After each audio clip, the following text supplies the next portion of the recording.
इस एनिमे की शुरुआत आज तक के सबसे यूनिक कॉन्सेप्ट से होती है, रिइंकार्नेशन। तो जब अपना मेन कैरेक्टर शिन रिइंकार्नेट होता है दूसरी दुनिया में, तब शिन की आंखें खुलती हैं एक बुड्ढे के हाथों में। और इस बुड्ढे को हल्के में मत लेना, साला बहुत पहुंची चीज है। तो इसी के साथ शुरू होती है अपनी कहानी कयामत जहां। तो ये दुनिया जिसमें शिन रिइंकार्नेट हुआ है, इस दुनिया में एग्जिस्ट करता है मैजिक। शिन और ये बुड्ढा जिसका नाम मेर्लिन था, वो जंगल में अकेले रहा करते थे। वैसे शिन को पता है कि मेर्लिन उसका कोई रिलेटिव नहीं है, बल्कि मेर्लिन ने शिन को अडॉप्ट कर लिया था। जब मेर्लिन देखता है कि शिन एक लौता सर्वाइवर है जो डिमोनॉइड्स ने अटैक किया था उसमें, और तब से ही मेर्लिन शिन का दादा बन गया था। खैर, जब शिन 10 साल का होता है, तब मेर्लिन शिन को जंगल में डीमंस का शिकार करने लेकर आया होता है। शिन सिर्फ डीमन को ढूंढता ही नहीं है, बल्कि पकड़ के चीर भी देता है। वैसे शिन ने जिस डीमन को मारा था, वो डीमन नहीं डेमोनॉइड है। और डेमोनॉइड क्या है वो तुम्हें आगे जाकर के पता चलेगा। एक रोज मेर्लिन शिन को बता देता है कि वो उसका असली दादा नहीं है, लेकिन शिन भी बड़े प्यार से बोलता है कि असली नहीं हुए तो क्या, दादा तो है ना आप। और ये सुनकर मेर्लिन रोने लगता है। अब सीन हमें 5 साल आगे का दिखाया जाता है, जहां पर शिन 15 साल का हो चुका होता है। और इसी बात पर जश्न मनाने मेर्लिन के कुछ दोस्त आए होते हैं, मिके, डिस, क्रिस्टीना, सेज, टॉम और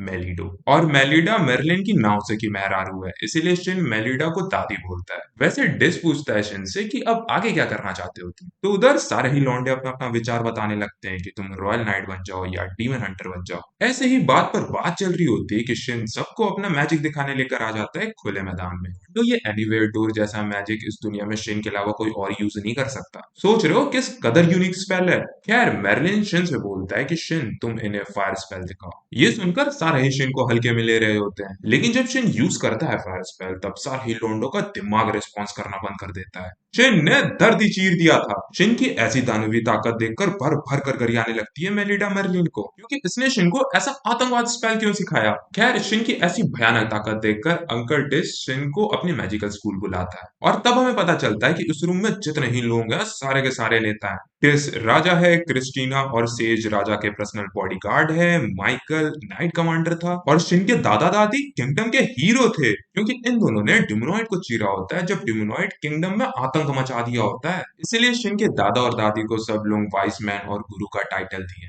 वैसे समझ रहे हो शिन का रिलेशन कैसे ही नेता लोगों के साथ है। लौंडे का फ्यूचर शुरू होता ही कामयाब है। फिर क्या, कुछ दिन बाद सब निकल लेते हैं रॉयल कैपिटल सिन का एडमिशन लेने। लेकिन जब किंगडम के लोगों को पता चलता है कि वो हीरोज जिन्होंने डिमोनॉइड को हराया था और जिनको वॉइस मैन और गुरु का टाइटल मिला था, वो किंगडम में वापस लौट रहे हैं, तो उनको देखने के लिए बवाल मच जाता है। और तब शिन को पता चलता है कि उसके दादा और दादी बहुत बड़ी तोप है। खैर, अगले सीन में शिन टहल रहा होता है, जहां उसकी नजर पड़ती है कुछ लोगों पर जो दो लड़कियों को छेड़ रहे होते हैं, और शिन इन लौंडों की मां।